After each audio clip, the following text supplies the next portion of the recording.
जिस कल वाला ही सिलसिला आज जारी रहा। हाँ। और यूएस मार्केट में अब धीरे धीरे इस चिंता को लोग रियलाइज़ कर रहे हैं और इसीलिए आप देखिए मार्केट कल गिरा है। एक फ़र्क है हल्का सा, जो डाउ के कंपोनेंट वाले स्टॉक्स हैं उसमें खासतौर पे एनर्जी, उसमें अभी भी आउट परफॉर्मेंस है। तो इसलिए अगर आप कंपैरेटिवली देखेंगे तो डाउ आपको उतना नज़दीक कमज़ोर नहीं दिखेगा जितना नैस्डैक गिर रहा है और एस&पी गिर रहा है। नैस्डैक तो अपने अक्टूबर 13 के लो के बिल्कुल करीब पहुंचने वाला है, 5% गिर चुका है पिछले 2 दिनों में। तो उसका कारण ये है कि जो आईटी कंपनीज़ हैं वो अपने एक्सपेंडिचर में कट कर रही हैं, छटनी कर रही हैं और आउटलुक बहुत ख़राब दे रही हैं। अब एप्पल, अमेज़ॉन ने भी पॉज कर दिया अपनी हायरिंग पे। ट्विटर आज 50% ले ऑफ करेगा। आज वो पिंक स्लिप 3700 लोगों को मिलने वाली है।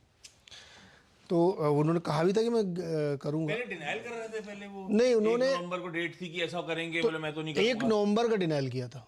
अच्छा, उस दिन का डिनाइल? हाँ, उन्होंने कहा 1 नवंबर को नहीं करेंगे। तो आज क्या 4 तारीख आज कर रहे हैं, 50% का नंबर निकल के आ रहा है, तो आज वो हो सकता है। तो जो टेक्नोलॉजी वाले स्टॉक्स हैं उनकी आउटलुक ख़राब है, उनमें जिस तरह खबरें आ रही इसकी वजह से वो स्टॉक्स ज़्यादा नीचे गिर रहे हैं।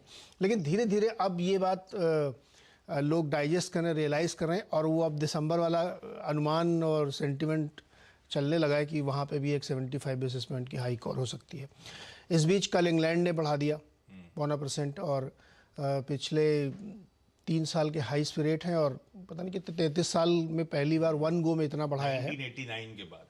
तो भाई ये तो पता था, लेकिन बाजार मान के चला था 75 बेसिस पॉइंट से हाइक। देखो, पता तो हमको डाउ वाली बातें थी, हमें नैरेटिव बदल दिया था। हम क्यों नहीं, हम नैरेटिव डाइजेस्ट कर लेते हैं। अब जैसे अब सबको ये पता हो गया कि फेड ने कहा है कि हम बढ़ाते रहेंगे, ये हमने डाइजेस्ट कर लिया है। कितना बढ़ाएंगे, कहाँ तक बढ़ाएंगे, ये सब चीज़ें जब सामने आती तब डाइजेस्ट होती है।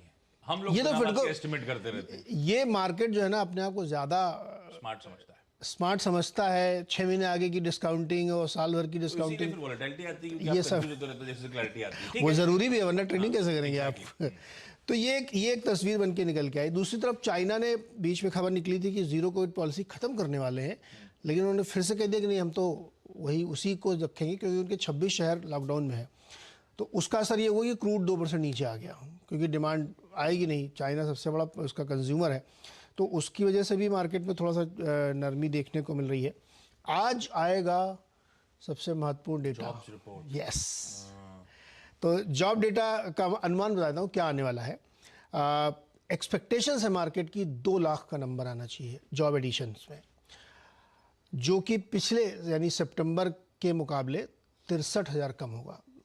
2.63 आया था सितंबर पड़ेगा, लेकिन ये 2 लाख का नंबर भी प्री कोविड के एवरेज से बहुत ज़्यादा है। तो अगर अब जैसे इतना कम होने के बावजूद 2 लाख नंबर आता है तो भी बहुत ज़्यादा उससे राहत नहीं मिलेगी। अब देखते हैं कितना निकल के आता है। प्लस उसके अंदर आपको ये भी पता चलेगा कि सैलरी कितनी बढ़ती हैं, वेज हाइक का रेट क्या है। पिछली बार आपको याद है ना 5% का वेज हाइक था, तो क्या वेज हाइक भी कम हुआ है? अगर वेज हाइक भी कम हुआ है तो बहुत अच्छी रिपोर्ट मानी जाएगी 2 लाख के नंबर पे भी। लेकिन अगर 2 लाख का नंबर है और वेज हाइक 5.5% है तो फिर क्या फ़ायदा, वो तनख्वाहें बढ़ी रही हैं।